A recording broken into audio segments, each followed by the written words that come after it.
दुनिया भर के लगभग सभी स्कूल्स में ड्रेस हमेशा व्हाइट ही क्यों होती है? रेड या किसी और कलर की क्यों नहीं? सुबह उठते समय हमारी हाइट नॉर्मल से ज्यादा क्यों होती है? ओलंपिक रिंग में इन कलर्स का मतलब आप नहीं जानते होंगे। हमें गूज बम्स क्यों आते हैं? ओशन वाटर ब्लू कलर का क्यों होता है? और आखिर क्यों ये मेल जिराफ्स फीमेल जिराफ्स का यूरिन पीते हैं? भाई ये वीडियो काफी ज्यादा अनसॉल्व्ड फैक्ट्स आपके सामने रखने वाली है, तो वीडियो को लाइक करके अभी से कुर्सी की पेटी बांध के बैठ जाओ ताकि वीडियो के बीच में आप डिस्टर्ब्ड ना हो। नंबर 15। इस फैक्ट को सुनने के बाद भाई आपको दुनिया से विश्वास ही उठ जाएगा, क्योंकि आपको शायद ये जानकर हैरानी होगी कि स्ट्रॉबेरीज टेक्निकली बेरीज होती ही नहीं है। जी हाँ, दरअसल सच तो ये है कि बेरीज का एक बहुत ही स्पेसिफिक क्लासिफिकेशन है। इसके लिए ना सिर्फ उसका एक आउटर स्किन और फ्लैशी सेंटर होना चाहिए, यानी केवल एक एक्सोकार्प और मेसोकार्प का होना ही जरूरी नहीं, बल्कि उसके अंदर सीड्स यानी कि इंटरनलाइज्ड सीड्स भी होने चाहिए, और तभी वो एक रियल बेरी कहलाएगी। और इसका मतलब ये है कि इस बोटैनिकल डेफिनेशन के हिसाब से स्ट्रॉबेरीज, रास्पबेरीज और ब्लैकबेरीज, जो कि असल में डजन्स ऑफ स्मॉल फ्रूट्स का एक डेंसली पैक्ड कलेक्शन है,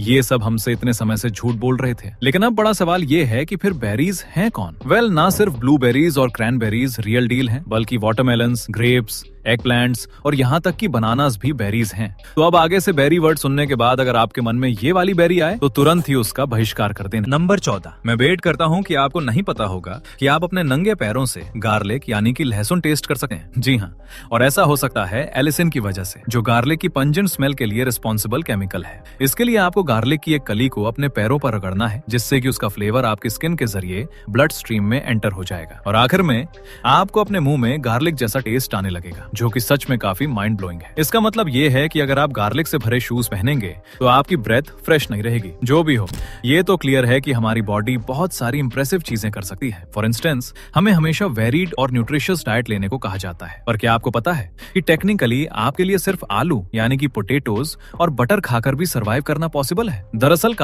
डाइटिशियन कैथरीन बैसबॉम के मुताबिक पोटेटोज और बटर में इतने मैक्रोन्यूट्रिएंट्स होते हैं कि बॉडी एक बेसिक लेवल पर काम कर सके। पर अगर जरूरत नहीं तो आपको सिर्फ बटरी पोटेटोज वाली डाइट पर नहीं रहना चाहिए, और वो इस बात से सख्त खिलाफ भी हैं। नंबर 13। एक ऐसा हेल्दी फूड है जिसके अजीब साइड इफेक्ट्स हो सकते हैं अगर आप इसे ज्यादा खाएं। जी हाँ, मैं बात कर रहा हूँ कैरेट की, जिसे आप अगर हद से ज्यादा खा रहे हो तो आपकी बॉडी ऑरेंज हो सकती है। दरअसल University of Arkansas for Medical Sciences के मुताबिक अगर आप दिन में 5 से ज्यादा बड़े कैरेट्स कई हफ्तों तक खाते हैं तो आपकी स्किन धीरे धीरे ऑरेंज शेड की होने लगेगी। अब ये सुनने में तो किसी कार्टून जैसा लगता है, लेकिन ब्लड में बीटा कैरोटीन की वजह से ऐसा सच में होता है। ये पिगमेंट स्किन के नीचे जमा हो जाता है, जिसे कैरोटिनीमिया कहते हैं, जिससे आपकी स्किन हल्की ऑरेंज हो जाती है। वैसे इसके अकॉर्डिंग अगर आप थोड़े पेल हैं तो गोल्डन ग्लो पाने का ये एक नया और न्यूट्रिशियस तरीका हो सकता है। नंबर 12। क्या आप जानते हैं कि आपके पेट का एसिड इतना पावरफुल होता है कि ये असल में मेटल को पिघला सकता है? मेनली पेट के एसिड में हाइड्रोक्लोरिक एसिड और अदर डाइजेस्टिव एंजाइम्स होते हैं, जो लंबे समय तक कांटेक्ट में रहने पर असल में मेटल को तोड़ने में सक्षम होते हैं। पर इससे भी बुरा तब होता है जब पेट का एसिड आपकी स्किन के कांटेक्ट में आता है, तो ये लगभग तुरंत ही केमिकल बर्न का कारण बनता है। लेकिन रुकिए, अगर पेट का एसिड इतना शक्तिशाली है तो ये बिना किसी नुकसान के पेट के अंदर कैसे रहता है? वेल, उसके लिए हम पेट की दीवार पर स्थित एपिथेलियल सेल्स का धन्यवाद कर सकते हैं। दरअसल ये नन्हे हीरोज लगातार म्यूकस की एक मोटी परत बनाते हैं, जो पेट और उसके एसिड के बीच एक सुरक्षात्मक कवच का काम करती है। बाइकार्बोनेट के नियमित स्राव के साथ जो एसिड को बेअसर करने में मदद करता है, ये अल्टीमेट टीम आपके शरीर को अपना ही खाना बनने से रोकती है। नंबर 11। अगर मैं आपसे कहूं कि आप शायद इन्हीं बॉडी एंजाइम्स जैसी चीजों को अपने बिस्तर में देख सकते हो, तो क्या आप मानोगे? खैर, मुझे डर है कि आपके अपने ही गद्दे में बहुत सारे बॉडीली फ्लूइड्स जमा हो रहे होंगे। कुछ अनुमानों के अनुसार 10 वर्षों के दौरान आपके गद्दे का वजन शारीरिक कचरे के जमा होने के कारण 10% से 100% तक बढ़ सकता है। ये सुनने में जितना घिनौना लगता है, इस पर विश्वास करना उतना ही आसान है, क्योंकि जब आप देखते हैं कि आपका गद्दा पसीना, dead skin cells, dander, mould और यहाँ तक कि माइट्स को भी सोख लेता है। इसके अलावा और भी कुछ हो सकता है जो सालों से बिस्तर में गिरा हो। हाँ, वो भी। इसका मतलब ये है कि कभी कभी आपका बेड का गद्दा एक पसीने से भरा और फफूंद लगा और काफी घिनौना हो सकता है। नंबर 10। क्या आप जानते हैं कि आप सुबह के वक्त शाम के मुकाबले ज्यादा लंबे होते हैं? जी हाँ, हालांकि ये अंतर बहुत मामूली होता है, लेकिन ऑर्थोपेडिक सर्जन डॉक्टर अंकित बत्रा ऐसा दावा करते हैं कि ऐसा सच में है। दरअसल इसका रीजन है ग्रेविटी। तो देखो, दिन भर ग्रेविटी स्पाइनल डिस्क्स को कंप्रेस करती है, जिसके कारण दिन के अंत तक आप थोड़े थोड़े छोटे दिखने लगते हैं, आमतौर पर लगभग 0.5 इंच। लेकिन इसमें घबराने की कोई बात नहीं। सोते समय आपका शरीर स्पाइन को डीकम्प्रेस होने देता है, जिसका मतलब ये है कि जब आप सुबह सोकर उठते हैं तो आप अपनी मैक्सिमम लंबाई के साथ उठते हैं। इसी तरह आपके शरीर में कुछ और भी दिलचस्प लेंथ रिलेटेड सिमिलैरिटीज हैं, जैसा कि अगर आप अपने हाथ फैलाते हैं तो बाएं से दाएं उंगलियों तक की कुल लंबाई लगभग आपकी हाइट के बराबर होती है, और इसी तरह आपके पैर का साइज लगभग आपके फोर आर्म की लंबाई के बराबर होता है। नंबर 9, मैं दावा करता हूँ कि आपने अभी तक इससे वाहियात फैक्ट नहीं सुना होगा। दरअसल क्या आप जानते हैं कि जिराफ्स एक दूसरे का यूरिन पीते हैं? हाँ, और स्पेसिफिकली मेल जिराफ्स फीमेल्स का यूरिन पीते हैं। और मैं ये हवा में नहीं बल्कि सच में कह रहा हूँ, देखो इस वीडियो में।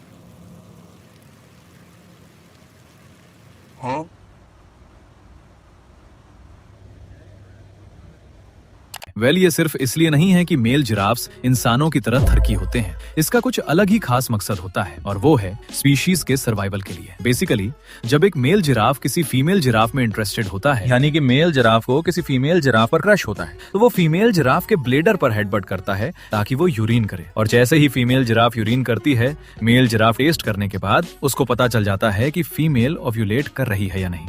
अगर फीमेल ओव्यूलेट कर रही होती है तो फिर मेटिंग का वक्त आ जाता है। नंबर 8, मुझे यकीन है कि आप ओलंपिक रिंग के इस सीक्रेट से अनजान होंगे। क्या आप जानते हैं कि ओलंपिक रिंग के रंगों का सिलेक्शन बहुत ही स्पेशल तरीके से किया गया था?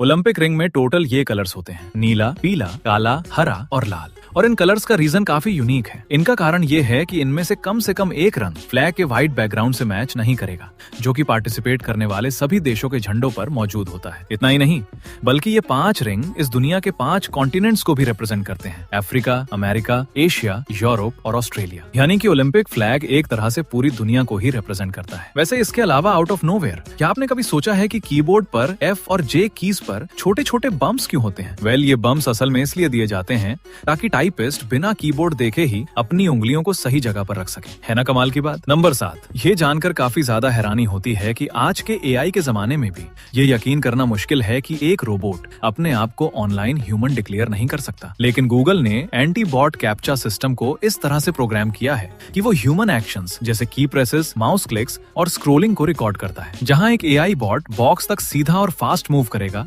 वहीं इंसान थोड़ा डिलेड और इम्प्रेसिस होता है। एक्सपर्ट्स का मानना है कि एक रोबोट के लिए इंसानी हरकतों को कॉपी करना लगभग नामुमकिन है। लेकिन अगर आप खूब प्रैक्टिस करें तो शायद आप कैप्चा को उल्लू बना सकें कि आप एक रोबोट हैं।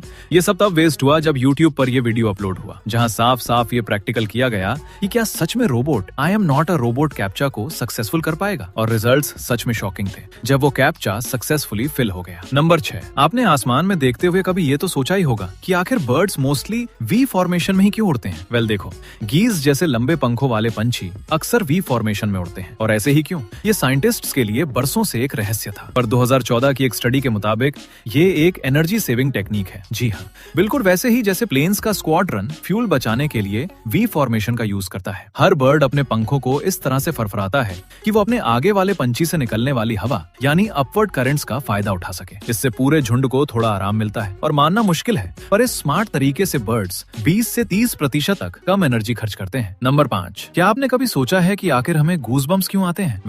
गूज़बम्प्स हमारे शरीर के कई इनवॉलंटरी रिएक्शंस में से एक है। इस अजीब सी चीज के पीछे कुछ रीजंस हैं। जब हमारी स्किन की मिनिएचर मसल्स सिकुड़ती हैं, तो वो स्किन पर छोटे छोटे बम्प्स बनाती हैं, जिससे बाल खड़े हो जाते हैं। ये हमें हमारे एंसेस्टर से विरासत में मिला है, क्योंकि उनके घने बालों की वजह से ठंड में गर्मी और इंसुलेशन की एक लेयर बन जाती थी। लेकिन क्योंकि अब इंसान के शरीर पर इतने बाल नहीं होते, इसलिए हमें सिर्फ ये छोटे छोटे बम्प्स दिखते हैं, जो हमें एक मुर्गी जैसा लुक देते हैं। गूज़बम्प्स स्ट्रेस या किसी इमोशन के वक्त एड्रेनालिन रश की वजह से भी आ सकते हैं, बिल्कुल वैसे ही जैसे खतरा महसूस होने पर एक बिल्ली के बाल खड़े हो जाते हैं। नंबर 4, मून पर शैडोज पृथ्वी की तुलना में ज्यादा डार्क होती हैं। ऐसा आपने सुना होगा, नहीं सुना तो अब सुन लो भाई। और इसका कारण नरेंद्र मोदी। दरअसल इसका कारण ये है कि पृथ्वी का एटमॉस्फेयर सनलाइट को ज्यादा स्कैटर करता है, लेकिन अगर आप मून पर जाएंगे तो वहां की शैडोज इतनी डार्क होंगी कि आपको ये भी नहीं दिखेगा कि आप कहां जा रहे हैं। इसके अलावा आपको मून की सतह पर ताजे फुटप्रिंट्स यानी कि पैरों के निशान दिखेंगे। हालांकि कई डेकेड से किसी ने वहां कदम नहीं रखा है, फिर भी वो फुटप्रिंट्स ऐसे लगते हैं जैसे कल ही बने हों। और क्योंकि मून पर पानी या हवा नहीं है, इसलिए इन निशानों को कोई मिटा भी नहीं सकता और ये लाखों सालों तक ऐसे ही बने रहेंगे। साउंड्स कूल ना? नंबर 3, आपको विश्वास नहीं होगा कि पृथ्वी के कोर में इतना ज्यादा सोना है कि वो पूरे प्लैनेट अर्थ को कवर कर सकता है। हजारों सालों से लोग पृथ्वी के नीचे से गोल्ड, प्लैटिनम और दूसरी कीमती मेटल्स निकाल रहे हैं, जिसकी वजह से कुछ जगहों पर ये मिनरल्स खत्म हो गए हैं। लेकिन पृथ्वी के कोर के पास अभी भी बहुत सारे भंडार मौजूद हैं और इसका कारण है वो अनगिनत मीटियोराइट्स जो कि पृथ्वी के बनने के समय इससे टकरा रहे थे। उन मीटियोराइट्स में गोल्ड सहित कई मिनरल्स थे। उस वक्त पृथ्वी मोल्टन स्टेट यानी कि पिघली हुई अवस्था में थी, इसलिए गोल्ड जैसा भारी एलिमेंट कोर में गहराई में चला गया। कोर के ऊपर की सिलिकेट मेंटल ने सोने और दूसरे मिनरल्स की बहुत बड़ी मात्रा को वहां क्रैप कर लिया। अफसोस की बात यह है कि अब ये हमारी पहुंच से बाहर हैं, क्योंकि ये सतह से लगभग 1800 माइल्स नीचे हैं और वहां का टेम्परेचर हजारों डिग्रीज है। नंबर 2, आखिर ओशन वाटर का कलर ब्लू ही क्यों, जबकि घर का वाटर अप्रोक्सीमेटली ट्रांसपेरेंट होता है? ओशन का आइकॉनिक ब्लू कलर सनलाइट की वजह से होता है। जब सूरज चमकता है तो पानी लाइट की लंबी ऑरेंज और रेड वेवलेंथ्स को एब्जॉर्ब कर लेता है और छोटी ब्लू लाइट वेवलेंथ्स को रिफ्लेक्ट करता है। ये सिर्फ तभी पॉसिबल होता है जब पानी बहुत ज्यादा अमाउंट में हो। इसलिए जिस जगह पर जितना ज्यादा पानी होगा उस जगह पर पानी उतना ही ब्लू दिखाई देगा। यही वजह है कि जो पानी आप अपने ग्लास में डालते हैं वो उस खूबसूरत ओशन ब्लू कलर की तरह नहीं दिख पाता। कलर की खूबसूरती के अलावा भी ओशन बहुत जरूरी काम करता है, क्योंकि ये हमारे प्लेनेट की 50 से 80% ऑक्सीजन प्रोड्यूस करता है, जिसका मतलब है कि ओशन की बदौलत ही हम जिंदा रह पाते हैं। नंबर 1, क्या आपने कभी सोचा है कि दुनिया भर के ज्यादातर स्कूल्स में यूनिफॉर्म का कलर हमेशा व्हाइट ही क्यों होता है? लाल, पीला या हरा क्यों नहीं? इसके पीछे 3 मेन रीजंस हैं। सबसे पहला रीजन है डिसिप्लिन और इक्वालिटी।